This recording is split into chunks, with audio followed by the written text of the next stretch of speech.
Hi everyone, welcome back to the channel. Today I'm going to show you how to get the exclusive mutations, the limited Disco Pufferfish in the newest Fish It Roblox update.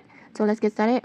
First just go to new map Classic Island, and then from here just make your way straight to the Iron Café, and then make sure you have already unlocked the cafe gate before entering.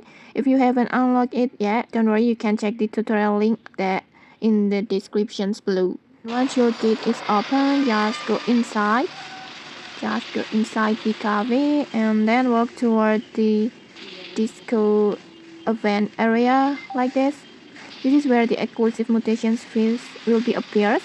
The disco event only opens every 2 hours and it stays active for 30 minutes. When the event begins, you can start fishing in this spot, and this is where you have the chance to catch the special Disco Pufferfish mutations. And in this moment, the event hasn't started yet, so you can hop to the another map and do other activities, and then come back when the event begins. And okay, that's how you can get limited Disco Pufferfish mutations. Don't forget to like, comment, and subscribe for more tutorials. Thanks for watching, and see you.